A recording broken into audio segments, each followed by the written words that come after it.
Attention! Do not attempt this exercise without the help of a professional, as it is potentially dangerous. Be sure to have proper safety tools and procedures in place.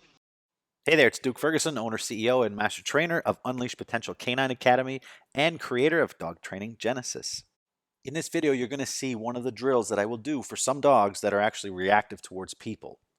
But before we get into the video, make sure you hit the subscribe button now so you can get notified when I post a video, and that way you won't miss a thing. So basically, the goal of this exercise is to approach the dog and have him take food from my hand, or a fake hand, or if anything, feed through a muzzle. The first thing you need to know is that before I do any of these approaches or any of these drills at all, the dogs have already gone through obedience training in our program. They understand the system and they're motivated, hungry, and willing to work. That's step number one.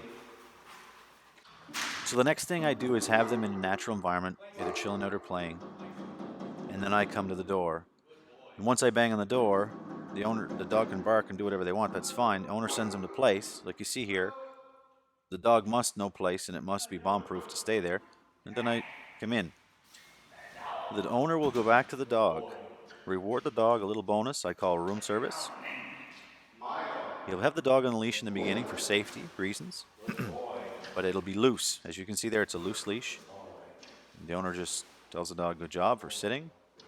I approach and I feed the dog. I take a step back for safety and then slowly walk away. As soon as I'm not there, the owner can then break the dog and play and reward, and everything is fine. And then we just repeat the exercise. Where I start with the dogs and what I do in the very beginning depends on the severity of the dog and the handler's skill. When in doubt, I can't stress enough, use a muzzle. Now with this dog, we're beyond a muzzle, and I'm comfortable coming in doing the approach. Even though I'm using my hand to feed, sometimes I will use a fake hand for the food delivery. Normally, when I first take the muzzle off the dog and I'm not comfortable, or when I up the stress in the approach, which you'll see in the videos, and the dog can be a little bit more on edge. As you do see, I do up the stress in the approaches depending on how the dog does in the previous approach. And it is extremely important to do this for success to make the dog stronger. But I do caution you, do not go too fast and push the dog over the edge. Once in a while, I'll take off running when I feel I want to add something else to the equation, and then I can turn around and approach again. It all depends on the dog, though, and it's important to go in small increments. Kind of like when you're first starting to work out. You don't just go to the gym and start bench pressing 300 and 400 pounds. You might start at 100, 125, then move to 150, then 175, and then to 200, and so on and so on. And basically what you're doing is you're taking that stress, working it till it becomes easy, and then you kick it up a notch. And that's important. You don't want to go too fast, too soon.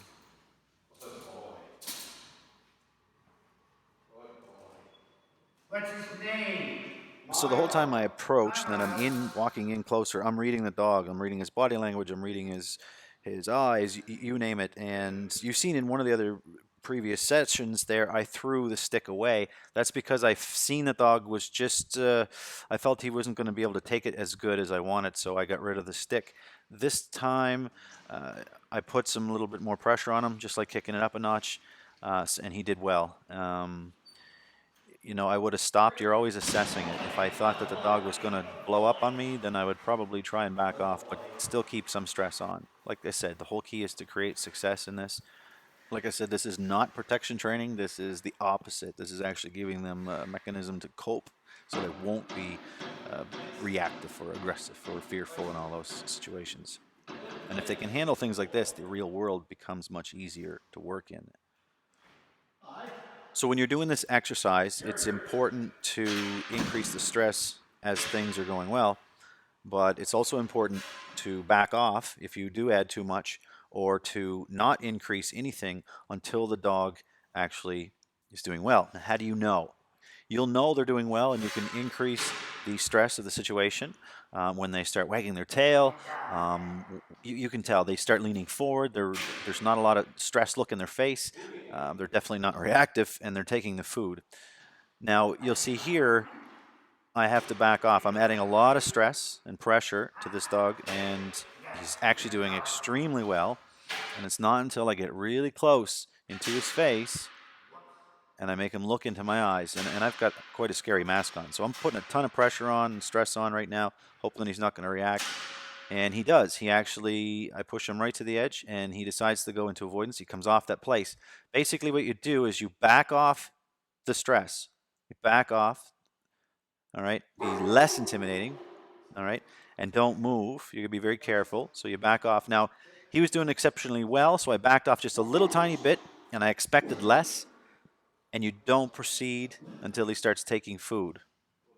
And after any situation, if you have an outburst and anything like that, I wouldn't just proceed on to something more stressful if he takes food. The first time, I'd make sure he takes the food over and over and over and probably wags their tail and is very happy to see the once was scary thing coming in the door is now no big deal.